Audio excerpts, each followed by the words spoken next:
Hello and welcome back to the Pillar College tutorial on Moodle. We've covered adding assignments and we've covered adding learning objectives to the course and correlating those learning objectives with the assignments. Now we'll talk about grading those assignments. So we'll assume that the students have submitted their work for the 3 assignments we've created, and I've graded 2 of those assignments already. So if I come down to the first of these assignments and click on the assignment, I can go to View and Grade All Submissions. I can also see before I do that there are 4 participants in the course. All 4 have submitted the assignment, and none of those need grading. I've already graded all 4 of them.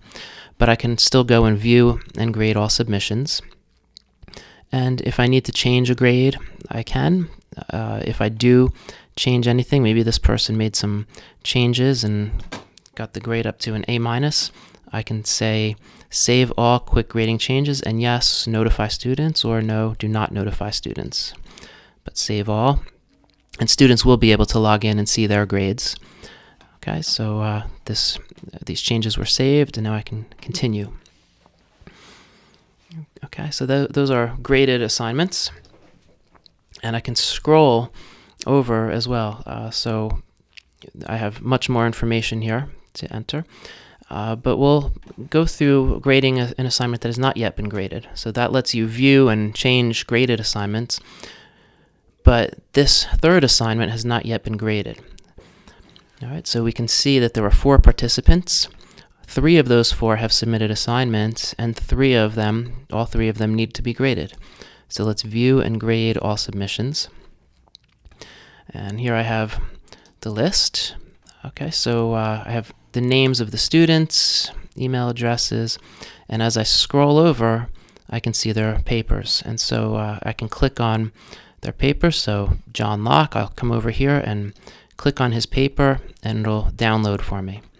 Okay, once it's downloaded, I can click on the link, and here is his paper. This is just a mock demo thing, so it's not actually really going to be a student paper, but I'd be able to read it, grade it, and I can make comments right in the paper in Microsoft Word and email it to him, or I can put comments right in here. So under the grade, John Locke did a very good job. He got a 95. And as I scroll over, I'll also see the learning outcomes. So for this particular assignment, the learning outcomes were document sources correctly, and yes, he did that, so I'll choose mostly connected knowing. And the next one, find credible information, and let's say separate and connected for that one. And now the way you judge these things should be affecting the student's grades. So I'm intentionally kind of mismatching here for something I'll show you later. But a good scoring paper would be a paper where they did very well at meeting all these learning objectives. So try to make sure that's the case. Okay, we have Bart Simpson. He barely understands the material, just enough that he could get by with a C-. And the learning outcomes were mostly separate for both of these. Lisa Simpson did well. She also had a 95, and we'll say mostly connected here. And again, I'm going to say mostly separate. So this, I'm doing that again to show you something about the assessment tool. But this should actually match with her grade. If she got a very high grade, these 2 should be high scores as well. All right, so Ferb Fletcher did not submit the work, but Ferb Fletcher had some password issues and couldn't get into the website this week, but he printed out the paper and handed me a hard copy. Now, normally, I would work through those password issues with him and direct him to the right people and make sure that he uploaded the file. But if I couldn't do that by the time I needed to submit the grades, then I would accept the hard copy and I could give him a grade on this as well. So we'll say that he got a 95, even though there's no file listed here for him. It was graded offline. We could say mostly connected knowing and mostly separate knowing. Okay, so when we're done, we'll say save all quick grading changes, and we'll leave notify students that this was graded. and then continue. Okay, and then if we want to, we can go back and view our data, make some changes if we need to. Now, other ways to do this, grading action. First of all, we can, instead of going one by one and downloading each file one at a time, we can actually say download all submissions. When we do this, the browser will download all these files for you. It should appear in your downloads folder as a zip file. And with a zip file, usually you just double click on the zip file and it unzips everything for you. And here it is all in my downloads folder, and I have all 3 of these. And they're all labeled by name, which is also very helpful. Okay, so another thing that I can do is, instead of using this particular screen or downloading all submissions, I can choose View Gradebook. And this gives me the same information but in a different format. So I can choose all participants, or I can choose all participants with the first name starting with the letter B. And in this small group, that would give me just Bart Simpson. In other groups, it would give me anybody who had a first name of B, because I have last name as all. But I could get as specific as I want there, and I'll just say all to this. And as I scroll down in the gradebook, I see, just like before, I see the names, email addresses, and then over here, I see the score of the particular assignment, and I see the score in the learning objectives. All right, and it's important to put those in, to enter those in, and then the second assignment, the score and the learning objectives, and then the third assignment. Learning objectives still. The third assignment then, their score and the learning objectives.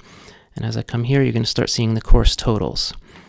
And in addition, down toward the bottom of this screen, if we look in the final column, we can see the score average for the class, and we have separate and connected on average, mostly connected, which is what we want to see, that the students are really getting this learning objective well in this assignment.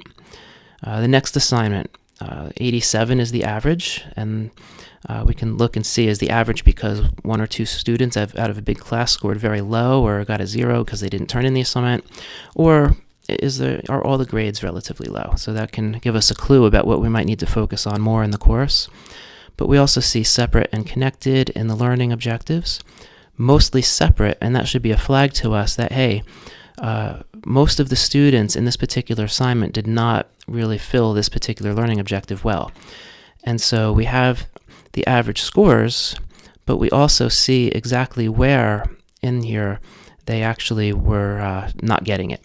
So this will give us a big clue as to it's possible maybe the assignment instructions were not good.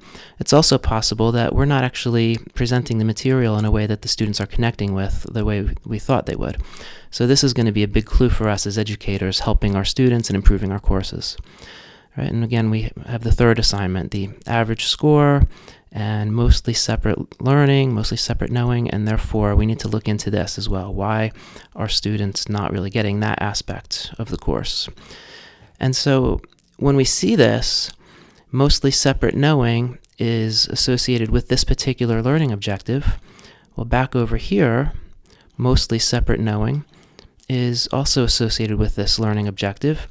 And we can start to see that maybe throughout the course that this is a problem, and it's not a problem with a specific assignment, but it's a course-wide problem that students are just not getting that particular element. All right, so this is where the learning objectives will come in very useful.